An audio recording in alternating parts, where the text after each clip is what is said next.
পোড়া কপাল ভালো কপাল। পোড়া কপাল ভালো কপাল আজকে প্রতিদিনে আমাদের স্বনামধন্য সাংবাদিক দুলাল বাবুর লেখা একটা প্রতিবেদনের একটা রিভিউ।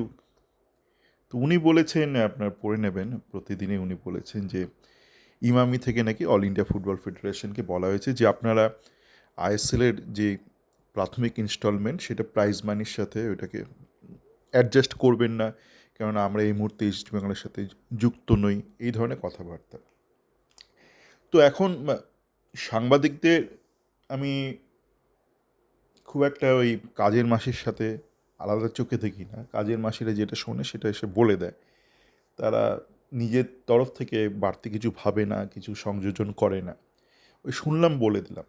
তো সাংবাদিক বলুন বা অবশ্য সেটাই তাদের কাজ, শুধু সংবাদটা পরিবেশন করা, তার ব্যাখ্যা করা নয়। ব্যাখ্যা করতে গেলে আরও গণ্ডগোল করে ফেলে এরা। আমি সেদিক থেকে ঠিকই বলবো, যেরকম সংবাদ সেইটা দেওয়াই পরিবেশন করাটাই ভালো। কিন্তু এখানে একটা মজার ব্যাপার আছে। যেমন আমরা বলি যে প্রিন্স অ্যান্ড দ্য পপার, মানে কেউ আমরা সোনার চামচ মুখে দিয়ে জন্মায়, কেউ কাঠের চামচ বা উডেন স্পুন বলি ইংরাজিতে নিয়ে জন্মায়। কারো মানে ভাগ্য নিয়ে, খুব সৌভাগ্য নিয়ে কেউ জন্মায়, কেউ মন্দ ভাগ্য নিয়ে জন্মায়। তো আপনারা অতীতে মন্দ ভাগ্যের অনেক উদাহরণ দেখেছেন। হাল আমলে মোহামেডানের দেখলেন, তাদের ইনভেস্টার পালিয়ে গেল, সাচি পালিয়ে গেল, কিন্তু লায়াবিলিটি দিয়ে গেল, দুঃখ দুর্দশা দিয়ে গেল, আপনি ইনহেরিট করলেন।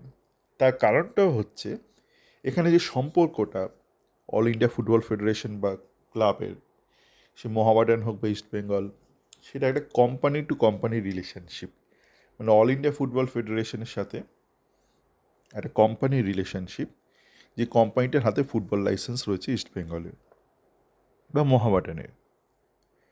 সেই জন্যই যখন আজকালকের দিনে মানে প্লেয়ারদের স্যালারিটা অনেক সিকিওর থাকে, মানে ইনভেস্টার পালিয়ে গেলেও সে নালিশ করতে পারে অল ইন্ডিয়া ফুটবল ফেডারেশনকে, এবং সেই নালিশ ফিফায় চলে যায় এবং ফিফা আপনাকে ট্রান্সফার ব্যান করে দেবে, আপনি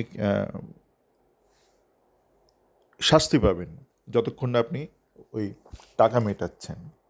তো এই ক্ষেত্রেও অল ইন্ডিয়া ফুটবল ফেডারেশনের সাথে যে ইস্টবেঙ্গলের সম্পর্ক, সেটা কিন্তু কোম্পানির সাথে সম্পর্ক, যে কোম্পানির সাথে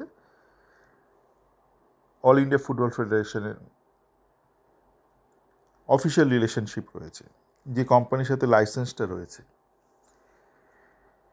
তো সেখানে ইমামি কিছু বলতে পারে না আলাদা করে, কেন এই সম্পর্কটা ইমামির সাথে অল ইন্ডিয়া ফুটবল ফেডারেশনের নয়। অল ইন্ডিয়া ফুটবল ফেডারেশনের সাথে সেই কোম্পানি যাদের কাছে ইস্টবেঙ্গলের লাইসেন্সটা রয়েছে। সুতরাং এখানে ইমামি আকবরী কিছু বলতে পারে না,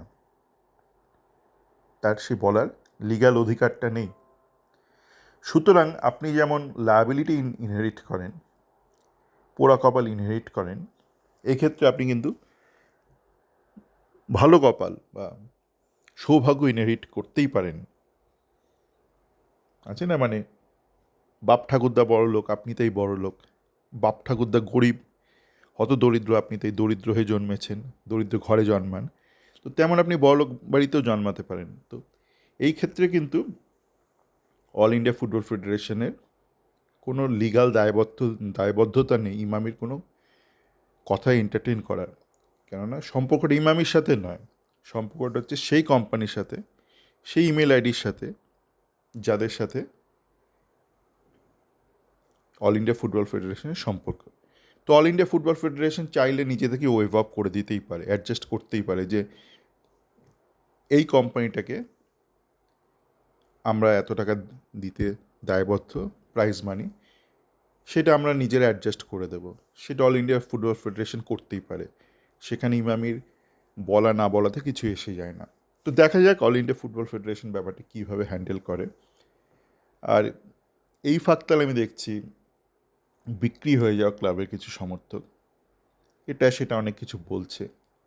যারা বিক্রি হয়ে যাওয়া মানুষ, বিকৃত মানুষ, তাদের কথাবার্তা আমি শুনি না। মানে যে নিজেকে রক্ষা করতে পারেনি, যে নিজেকে বিক্রি করে দিয়েছে, তার আনন্দ, দুঃখ, তার ক্ষোভ, তার যুক্তি শোনা মনে হয় না উচিত। উচিত কি? সবাই ভালো থাকবেন।